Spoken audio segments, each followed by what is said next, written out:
Ça, c'est la Toyota GR Yaris, la petite sportive de Toyota, mais contrairement à la Supra, elle est 100% Toyota. C'est une voiture unique au monde et qui existera peut-être bientôt plus, tout du moins en France. La Yaris GR, c'était une de mes voitures préférées au monde et aujourd'hui, je vous présente la Yaris GR deuxième génération.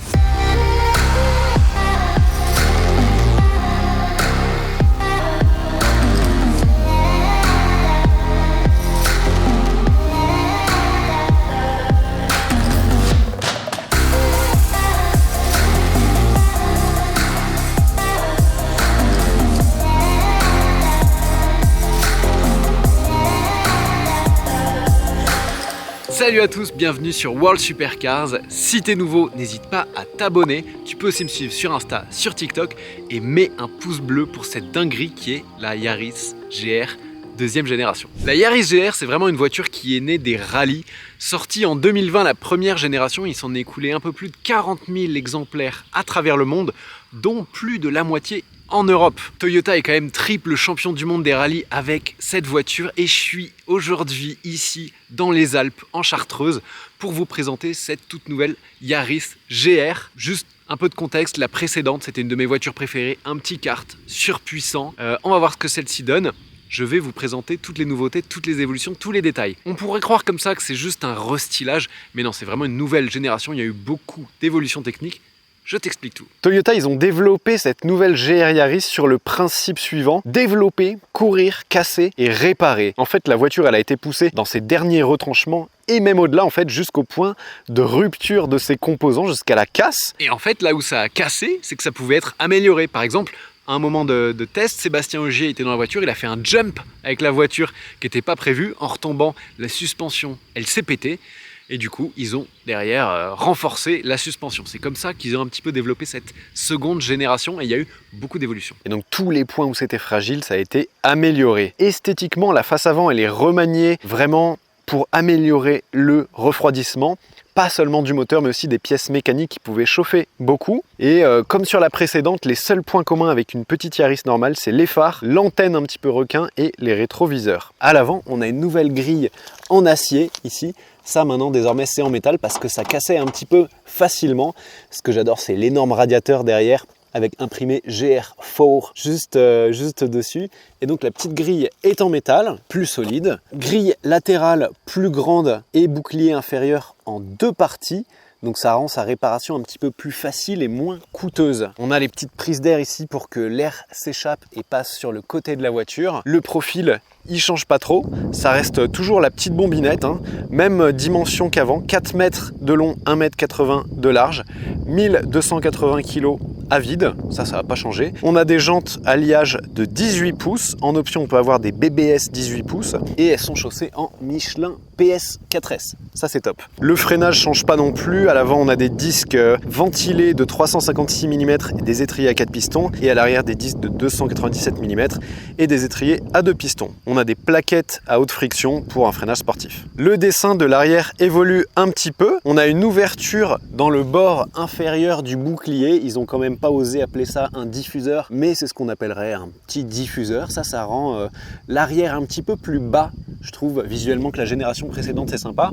Et surtout, le feu de recul et de brouillard arrière qui était intégré ici, ils l'ont déplacé, ils l'ont intégré à la barre de feu maintenant qui est ici. Tous les feux sont dans la barre de feu arrière, même le feu stop qui avant était ici en haut du haillon. Ils n'ont pas remplacé la pièce, ils ont juste mis un petit cache en plastique, ça c'est un petit peu dommage. Mais donc tous les feux sont dans cette barre de feu arrière et ici plus de risque de casse du feu de recul et du feu de brouillard arrière si on se fait rentrer dedans, au parking, etc. Ils ont quand même cherché à optimiser le dessin de la voiture pour qu'elle soit moins chère à réparer.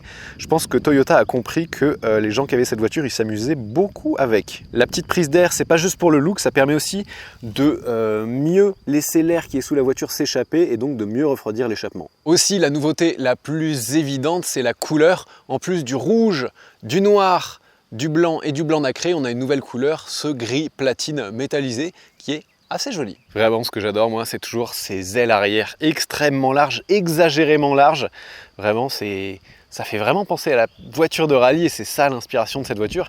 Et même le développement, ils ont vraiment utilisé leur savoir-faire en rallye et leurs pilotes pour développer cette voiture. Toyota a sorti aussi 2 éditions limitées sur cette deuxième génération d'Yaris GR qui rendent hommage à leurs 2 pilotes champions du monde quand même en rallye, Sébastien Ogier en 2020-2021 et Rovan Pera en 2022-2023. Et donc les 2 livrées différentes, il y a une couleur spécifique, une déco spécifique, aileron en carbone à l'arrière différents sur les 2 voitures et aussi des modes de répartition du couple de la transmission qui sont propres à chaque voiture. Ils ont vraiment poussé le truc assez loin pour rendre hommage à leurs pilotes et donc avoir une conduite qui s'adapte un petit peu à leur style de pilotage. Ça c'est marrant. Et ces 2 éditions limitées, il y en aura 200 exemplaires en Europe, donc 100 de chacune. L'évolution sur cette deuxième génération, elle se fait aussi à l'intérieur. Comme vous allez le voir, celle-ci dispose d'une boîte automatique. On va en reparler pendant la conduite, ça c'est la grande première. Et à l'intérieur, je vais m'asseoir pour vous montrer. Quelques petites évolutions sur la finition de ces sièges baquets qui sont toujours plutôt bien enveloppants et confortables. On peut avoir des surpiqûres rouges et des ceintures rouges. Et sinon, la grosse nouveauté, c'est au niveau de l'instrumentation de bord, puisqu'on n'a plus le compteur à aiguille, mais un écran totalement digital dont l'affichage va changer selon le mode de conduite normal ou sport. Ici on a toujours un écran qui répond extrêmement bien, franchement ça c'est top. Par contre pour avoir utilisé le GPS un petit peu, il est vraiment à la traîne. Si vous conduisez vite, il est un petit peu en retard par rapport à là où vous êtes. Restez dans la vidéo vraiment jusqu'à la fin parce que je vais vous parler du prix et de l'analyse un petit peu du placement de ce produit en France notamment, mais il faut savoir que cette deuxième génération, elle est à peu près 10 000 € plus chère que la précédente. 10 000 €, c'était presque un tiers du prix, donc on passe de 36 000 à 46 000 € prix de base quasiment. Mais malgré toutes ces évolutions, à l'intérieur, je trouve toujours pas ça exceptionnel. Les écrans qui sont intégrés dans cette espèce de grand cadre en plastique, ces bouches d'aération, l'intégration des boutons ici, les commandes de clim, c'est vraiment pas extrêmement joli. Ils n'ont pas cherché à faire du premium. Et ici, l'intégration du bouton de sélection des modes, il est extrêmement mal placé derrière le levier. Et ici, on a ce qui permet de répartir le couple sur les 4 roues motrices. On a un mode track, normal et gravel, ça je vais vous en reparler. Ça c'est vraiment très très basique et pour 10 000 € de plus sur cette deuxième génération, j'aurais attendu quand même largement mieux. Volant c'est le même, on a des palettes maintenant pour la boîte automatique. Et donc la grosse nouveauté comme vous l'avez vu sur cette Yaris GR deuxième génération, c'est la boîte automatique à 8 rapports. Sur la précédente, on avait uniquement une boîte manuelle à 6 rapports. Sur celle-ci, on a 2 séries, la manuelle à 6 rapports et en option, la boîte auto à 8 rapports. Sous le capot, on a toujours le petit moteur 3 cylindres turbo, mais là il fait 19 chevaux de plus et 30 Nm de plus. On a une pression du turbo qui augmente de 1,6 à 1,8 bar. On a 280 chevaux et 390 Nm de couple, mais il y a pas mal de choses qui ont évolué pour le rendre plus puissant, plus solide, etc. etc. Notamment des soupapes renforcées, des nouveaux pistons légers avec des segments qui résistent mieux à l'usure. Le châssis aussi a été renforcé. La partie avant du châssis c'est celui de la Yaris et la partie arrière c'est celui de la plus grande plateforme qui s'appelle GAC de Toyota. La carrosserie par contre c'est la même. On a un toit qui est cette fois en carbone forgé plutôt qu'en carbone tressé, mais comme sur la génération précédente, ils ont rajouté un covering dessus. C'est pas du vrai carbone, ça c'est du covering, c'est dommage. La carrosserie, elle a été rigidifiée, on a augmenté le nombre de points de soudure, la suspension ajustée pour plus de contrôle, raideur des ressorts révisés, amortissement à l'avant renforcé, double triangulation à l'arrière. Et pour l'Europe, on aura uniquement cette version track qui dispose de l'énorme radiateur, des prises d'air modifiées pour un meilleur refroidissement et surtout d'un brumisateur pour refroidir l'intercooleur. L'intercooleur, c'est ce qui sert à refroidir une partie du turbo, si je dis pas de bêtises, je suis pas expert. Et on a un petit brumisateur qui va faire un petit spray d'eau pour le refroidir tout simplement. Et qui dit spray d'eau dit réservoir. Donc on n'a pas un coffre immense, c'est quand même une 4 places, hein. Il y a 2 petites places à l'arrière.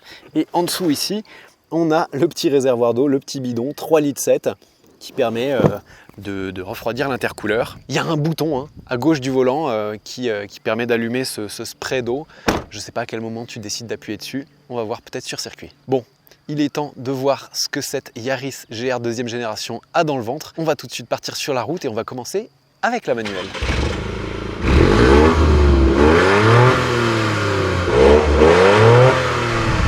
Donc on a de la chance aujourd'hui, on va pouvoir essayer les 2 versions. On commence par la manuelle pour avoir un point de comparaison direct avec l'ancienne Yaris GR, qui, comme je l'ai déjà dit, est une de mes voitures préférées au monde, vraiment dans un budget abordable. Enfin ça, on va en reparler en fin de vidéo. La position de conduite a été améliorée, le siège est fixé 2,5 cm plus bas, on a plus de visibilité, le tableau de bord est 5 cm plus bas, et ils ont annoncé aussi avoir déplacé le rétroviseur 2 cm plus haut, je crois, donc on a un plus grand champ de vision. En revanche, le rétroviseur 2,5 cm plus haut fait qu'on voit plus grand chose vers l'arrière. Sur l'autoroute, tu vois pas forcément les voitures qui te suivent, faut regarder au-dessus, en dessous. Le placement est pas idéal pour la visibilité et la lucarne à l'arrière est pas immense. Là, on est sur des petites routes alpines, le terrain de jeu parfait pour cette Yaris GR. Donc plusieurs modes, éco, normal et sport. On a même un mode custom, mais je vous expliquais ce sur quoi ça joue. En fait, on va pas trop toucher au mode custom. On va passer en mode sport. Le mode sport, il joue sur la réponse des gaz et sur la dureté du volant. Et sur la boîte automatique, il va changer un petit peu la façon dont elle passe les rapports. Boîte manu, embrayage renforcé pour encaisser plus de couple. On a quand même 30 Newton de plus, donc 390 Nm, 280 chevaux. Et pour l'avoir pour l'instant un petit peu conduite, enfin vous allez voir sur les petites routes, cette boîte de vitesse là, pour moi, elle a rien à envier au meilleur Porsche. Et ça, c'est pas un maigre compliment. Le châssis a été rigidifié. On a des suspensions un petit peu plus raides à l'avant qui ont été renforcées. Les points de fixation aussi au châssis, à la carrosserie, ont été renforcés pour plus de rigidité. La voiture est plus rigide. En ville, elle est toujours un peu tape-cul, comme la précédente. Les petites aspérités, les dodanes, ça fait pas juste vibrer la voiture, ça la fait bouger. Mais par contre, en conduite sportive, c'est là que ça devient intéressant en fait. La boîte manuelle, toujours 6 rapports. Toujours le petit bouton IMT qui, quand on appuie dessus, donne un coup de gaz au rétrogradage. Ça fait le talon pointe tout seul. Ça c'est génial, on peut se prendre pour un pilote sans en être un, comme moi. Là on est sur les petites routes, c'est son terrain de jeu. On sort du village, allez. Ah, on a un rupteur assez agressif. 1 tonne. Ça marche vraiment très très fort ce moteur, ce 3 cylindres. Là je reprends pas dans les tours, le moteur il est souple. Il reprend, c'est super agréable. Ils ont augmenté, j'ai l'impression, un petit peu le couple à bas régime. Qu'est-ce que ça marche? 1280 kg à vide, 380 chevaux. Non, 280 chevaux. Mais voilà, ça marche tellement que on a envie de dire qu'elle fait plus. Ah, c'est pas la Chiron Super Sport, mais franchement, quand ça se lance, qu'est-ce que ça marche? Le châssis il est sérieux. Là on est en mode sport. Et comme toujours sur la Yaris GR, on a le système 4 roues motrices GR4 qui permet de contrôler la répartition du couple entre l'avant et l'arrière. Et en mode normal, on a 40% sur l'avant, 60% sur l'arrière. Après on a un mode track et un mode gravel qui change un petit peu. Tout ça, ça a été développé par leur pilote de rallye quand même. Oh là là, les routes sont magnifiques ici. Cette voiture, ça a toujours été un petit kart. Ah bah tiens, un tunnel, on va pouvoir écouter ce que donne le son moteur. J'en trouve ma fenêtre. Bon, tout ce qu'on entend, c'est le souffle du turbo et on l'entend plus qu'avant, ça c'est sympa. Vraiment, on a le souffle du turbo. Quand on se met en troisième comme ça, il me faut de la ligne droite, là il y a des virages qu'on accélère. On a vraiment la décharge de la dump valve, c'est assez sympa. Et moi je me suis surpris à m'amuser de jouer du son moteur, mais surtout pour le turbo. Allez. Le moteur il marche à tous les régimes, bas régime, mi-régime, haut régime. Il marche 1 tonne. Et ce 3 cylindres, parce que ce n'est qu'un 3 cylindres, pour moi il a rien à envier non plus à tous les 4 cylindres turbo du monde entier. Ça a plus de caractère, c'est moins lisse, ça fait un plus joli son, même si on peut pas parler de beau son moteur, là c'est pas non plus très noble, mais ça grogne plus. Oh là là. Et cette boîte, vraiment, le guidage de la boîte, le verrouillage des rapports, il est exceptionnel. La pédale d'embrayage sur cette nouvelle Yaris GR, manuel est plus dur qu'avant. Ils ont durci cette pédale pour que ça ait un feeling plus sportif tout simplement. Et c'est pas mal, c'est pas trop dur non plus, c'est pas exagéré, ils ont le bon dosage. Et au niveau des freins, c'est le même système de freinage qu'avant, mais pareil, l'attaque de pédale a été un petit peu raccourcie, donc on a un mordant initial très bon. Le feeling est constant et ça freine très fort, la voiture est légère, hein. Je fais un petit freinage. Vraiment, c'est rassurant, c'est rassurant. On a l'impression de piloter un petit kart de 280 chevaux. Après, la voiture est très bien chaussée. On a des pneus Michelin PS4S, Pilot Sport 4S. Pour moi, c'est la meilleure montre qu'on peut trouver pour de la voiture de route un peu sportive comme ça. Et enfin, vous voyez, elle donne envie de mettre un rythme. Je vais pas aller plus vite que ça parce que tout à l'heure, on a du circuit, donc restez jusqu'à la fin de la vidéo. On garde ça pour la fin. Mais ouais, pour l'instant, le premier sentiment, c'est qu'ils ont pris une voiture que je trouvais géniale et ils l'ont rendue exceptionnelle. On n'a plus les compteurs à aiguilles qui faisaient un petit peu vieillot. On a un écran digital et ils ont amélioré les petits points qui avaient amélioré. La direction, il n'y a pas de flou au milieu, même sur le point milieu comme ça, vous voyez que ça fait bouger la voiture. Bon, niveau son moteur, on entend le moteur qui grogne, on n'entend rien à l'échappement. Dommage qu'ils aient pas mis un échappement qui pétarade un petit peu,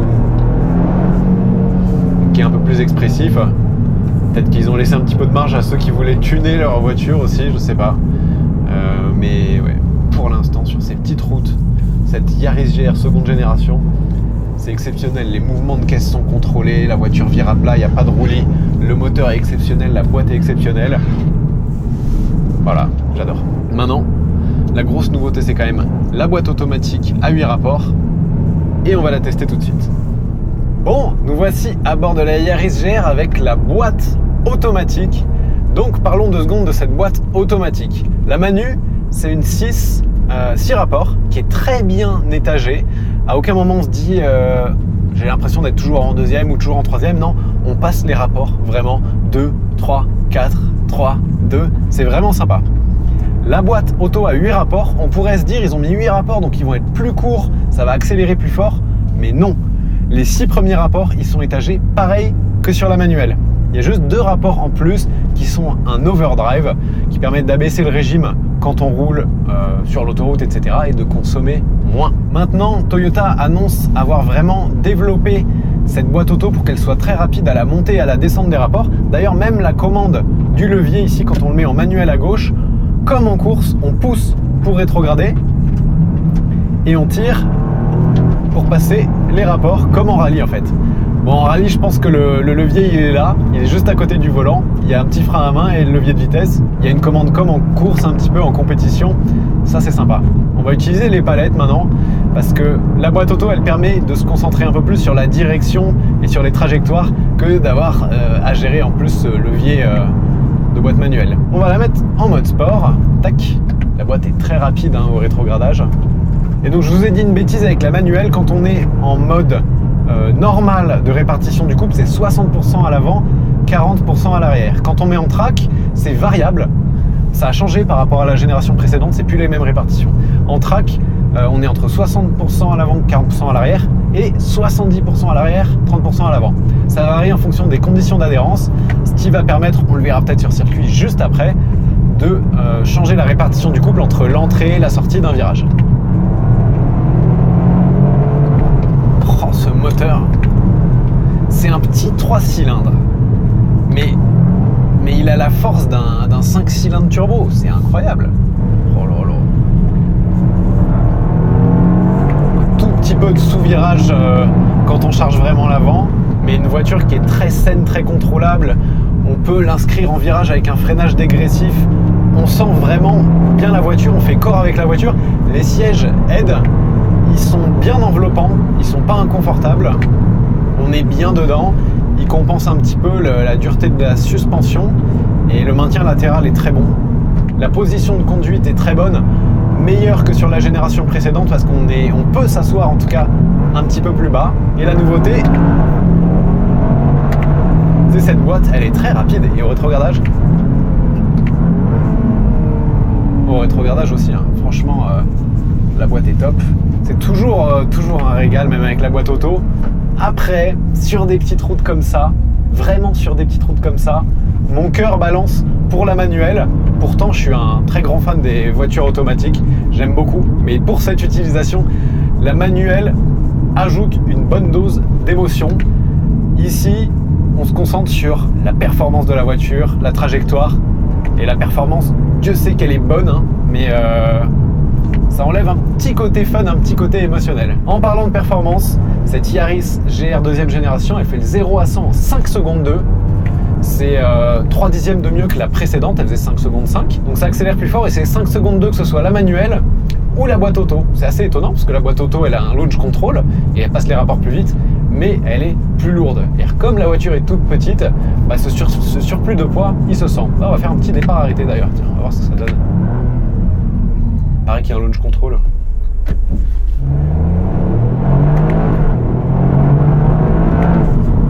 Bon, alors j'ai pas réussi à trouver le launch control et le démarrage, c'est pas un foudre de guerre. Mais par contre, quand elle roule, ce moteur il est incroyable.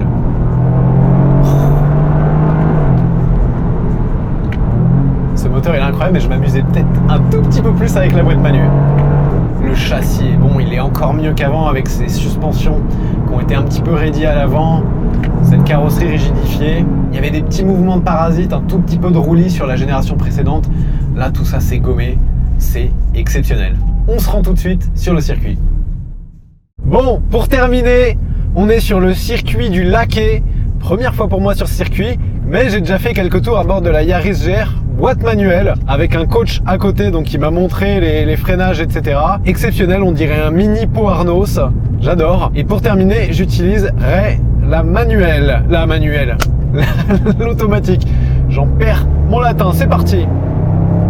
Là, on va pouvoir exploiter tous les 280 chevaux, 390 Nm de couple de ce phénoménal 3 cylindres 1,6 litre.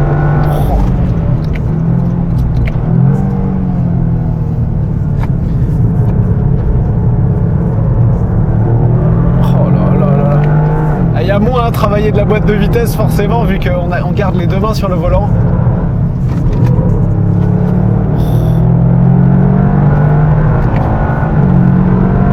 Exceptionnel.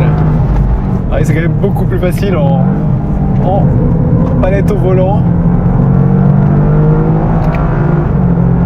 Donc pour terminer, je vous ai dit que j'allais vous parler du prix.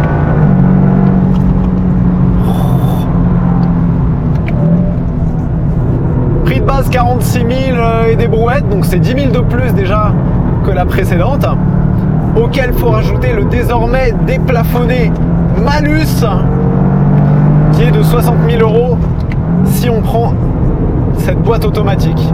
Donc on est sur une voiture à plus de 106 000 €. C'est dommage. C'est dommage parce qu'il tue un segment, le segment des petites sportives, que les gens qui n'ont pas moyen de s'acheter des Ferrari pouvaient s'acheter. Désormais en France, c'est plus possible. Je crois qu'ils ont prévu à peu près 300 immatriculations en France. À mon avis, 30 c'est suffisant. Et c'est bien dommage parce que la voiture est exceptionnelle. J'ai été mauvaise langue parce que au moment où je vous parle, Toyota France a déjà enregistré plus de 170 commandes de la nouvelle Yaris GR. Ça inclut Monaco et l'Andorre, mais ça représente seulement un tiers des 170 commandes, pas précommande, hein, commandes. Donc il y a 2 tiers de 170 qui sont prêts à payer plus de 100 000 € pour une Yaris GR. C'est beau.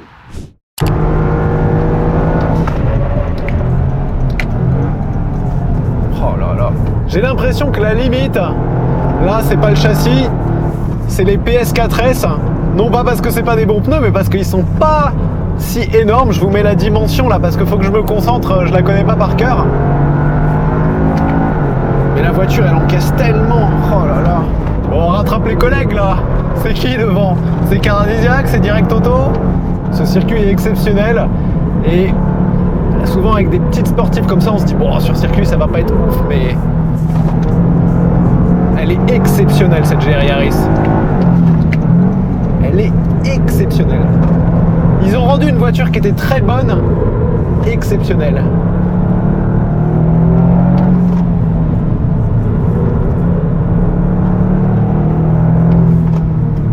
Franchement, bilan de l'essai, les amis. Je le répète, hein, ils ont rendu une voiture qui était très très bien, exceptionnelle. Le châssis, il est encore plus sérieux qu'avant. Avant, il y avait des petits mouvements un petit peu brouillons parce que la caisse manquait peut-être de rigidité un petit peu. Là, ils ont rajouté des points de soudure, ils ont rajouté du collant dans la carrosserie. Maintenant, c'est rigide au max.